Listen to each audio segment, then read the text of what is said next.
Hello guys, hope आप लोग अच्छे होंगे। तो कल मैंने यहाँ तक पढ़ लिया था, आज मैं यहाँ से स्टार्ट करूँगी। श्रीमद् भगवद गीता।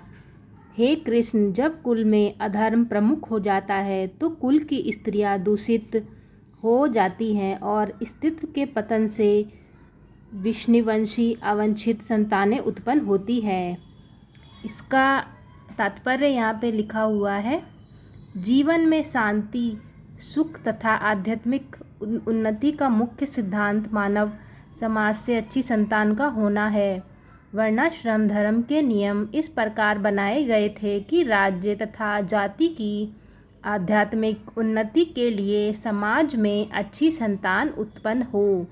ऐसी संतान समाज में स्त्री के अस्तित्व और उसकी निष्ठा पर निर्भर करती है। जिस प्रकार बालक सरलता से कुमारगामी बन जाते हैं, उसी प्रकार स्त्रियां भी पतनोमुखी होती हैं। अतः बालकों तथा स्त्रियों दोनों का ही समाज के वयोवृद्धों वृद्धों का संरक्षण आवश्यक है। स्त्रियां विभिन्न धार्मिक प्रथाओं में संलग्न रहने पर व्यभिचारिणी नहीं होंगी। चाणक्य पंडित के अनुसार सामान्यतः स्त्रियां अधिक बुद्धिमान नहीं होती, अतः वे विश्वसनीय नहीं हैं। इसीलिए उन्हें विविध कुल परंपराओं में व्यस्त रहना चाहिए और इस तरह उनके सतीत्व तथा अनुरक्ति में ऐसी संतान जन्मेगी जो वर्णाश्रम धर्म में भाग लेने के योग्य होगी। ऐसे वर्णाश्रम में धर्म के विनाश से यह स्वाभाविक है कि स्त्रियां स्वतंत्र पूर्वक पुरुषों से मिल सकेंगी और व्यभिचार को प्रश्रय मिलेगा, जिससे अवांछित संतान उत्पन्न होंगी। निठल्ले लोग भी समाज में व्यभिचार को प्रेरित करते हैं और इस तरह अवांछित बच्चों की बाढ़ आ जाती है, जिससे मानव जाति पर युद्ध और महामारी का संकट छा जाता है।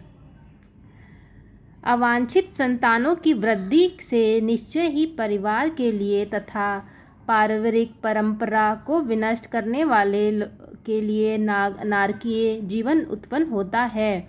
ऐसे पतित कुलों के पुरखे पितर लोग गिर जाते हैं, क्योंकि उन्हें जल तथा पिंड दान देने की क्रियाएं समाप्त हो जाती हैं। इसका तात्पर्य यहाँ पे ये लिखा हुआ है, सकाम कर्म के विधि विधानों के अनुसार कुल के पितरों को समय समय पर जल तथा पिंडदान दिया जाना चाहिए। यह दान विष्णु पूजा द्वारा किया जाता है, क्योंकि विष्णु को अर्पित भोजन के उच्छिष्ट भाग यानी प्रसाद के खाने से सारे पाप कर्मों से उदार हो जाते हैं।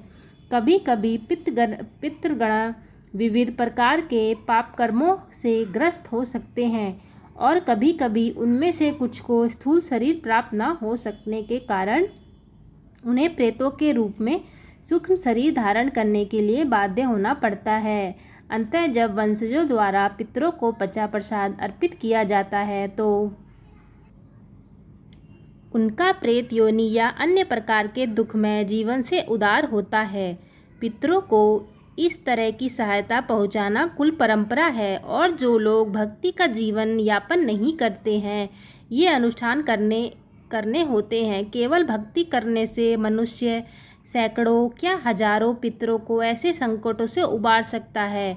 भागवत में कहा गया है, जो पुरुष से अन्य समस्त कर्तव्य को त्याग कर मुक्ति के दाता मुकुंद के चरणों कमलों की शरण ग्रहण करता है और इस पथ पर गंभीरता पूर्वक चलता है, वह देवताओं, मुनियों, समान जीवों, स्वजनों, मनुष्यों या पितरों के प्रति अपने कर्तव्य या ऋण से मुक्त हो जाता है। श्री भगवान की सेवा करने से ऐसे दायित्व अपने आप पूरे हो जाते हैं। तो आज मैंने यहाँ तक पढ़ लिया, कल मैं यहाँ से पढ़ूँगी। अगर मुझे यहाँ तक पढ़ने में गलती हुई तो मुझे माफ़ कर दीजिए। जय श्री कृष्ण।